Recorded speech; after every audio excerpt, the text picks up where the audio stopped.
Carol. If you can hear me, kindly bring us to speed. Carol is with the PS Kisangani, and she will be giving us an updated report on the happenings in the Ministry of Information, Communication and Digital Economy.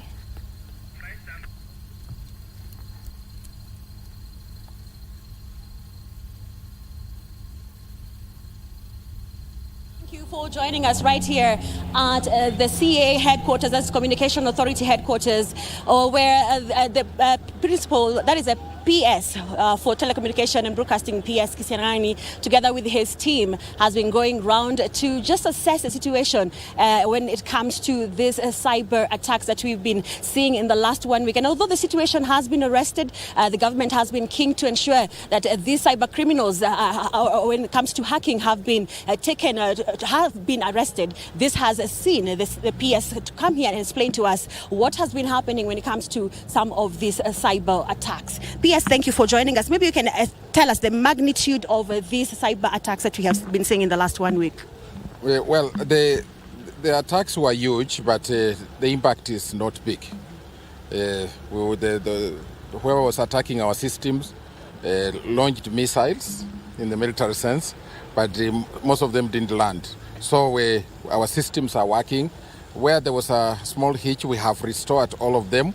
There is totally nothing to worry the country. Our country is safe. We came here at the Communication Authority on a routine check to just see how our troops are working, and they are ready. They are in charge. The public should just understand that these attacks you see are not unique to Kenya. There are all sorts of attacks in the United States, in Britain, and but the most important thing is whether the country has the capability to deal with the attacks. We can't stop those attacks from coming in. Do we have the capability? Yes, 100%, probably 110%. So the public shouldn't worry about it. There could be a lot of rumors about what has happened. No, you wait for a statement from government, from myself. By the way, the government spokesman sits in my office. So when I speak like this, I'm speaking on behalf of government. So there is no need for panic. The systems are working. Where there were hitches, by tomorrow everything will be back. So the attacks were huge, but the damage was very small. I know Kenyans out there are worried about the data breach or their data being breached. What would you tell them so that you may ensure that they are... I think without going into details, Kenya government is a government which is very disciplined, and it has a lot of systems. We have backups for our data. We have several centers for securing our data, so there is absolutely no worry about the data. So far where I am now, where we have reached, there is no destruction of data anywhere which has been reported. So again, those who have stored data in different places, either private or government, everything is safe. Okay, and what does this say about the cyber security infrastructure as a country? I know it's a worry that most Kenyans have right now. I think some people worry too much, and they worry from a point of ignorance. The truth of the matter is that the government knows the importance of cyber security to its economy. So the infrastructure we have is good. It's great. It meets international standards. If you walk around here at the CA and many other places, even when you go to our military everywhere, you look at our infrastructure, it's good. But as time goes on, we keep upgrading, and we must upgrade. We must be ready to innovate. We cannot sit back and say the infrastructure we had 10 years ago will continue working for the next 20 years. Our job as government is to make sure we upgrade this infrastructure every other time, and whenever we have threats like this, missiles being launched, we must upgrade our infrastructure to secure our data, to secure our systems, and that's what we are doing. The government has enough resources to do that, so no need for worry. Is there any policy and legal gaps that maybe your ministry as well as the PS for Tanui can intervene when it comes to such kind of situation? Of course, we can keep improving on policy. Things are changing. If you attend UN conferences, they are always upgrading their thinking around the cyber security. They are upgrading they are thinking about internet trust. Many things are being thought out. And so whenever new challenges come up, then you see that as a policy gap, you address them. But for now, we have enough guidelines in place to make sure that we work well. But that does not mean that we cannot improve. As things come, you can see from our perspective as ministry, many things have come up which were not there. Artificial intelligence, for example. When AI comes in, you have to change policy. So we are looking at our structures, our portfolio, our responsibilities to the country, and whenever need comes, we shall change. So they are obviously there. We are not a perfect system, but they are not the things that you can really worry for now.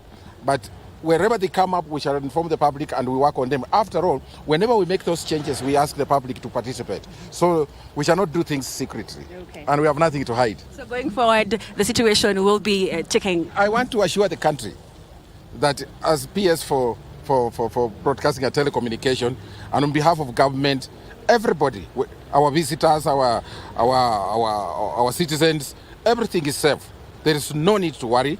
Just recognize there were attacks, but most of those missiles didn't land. So we are safe.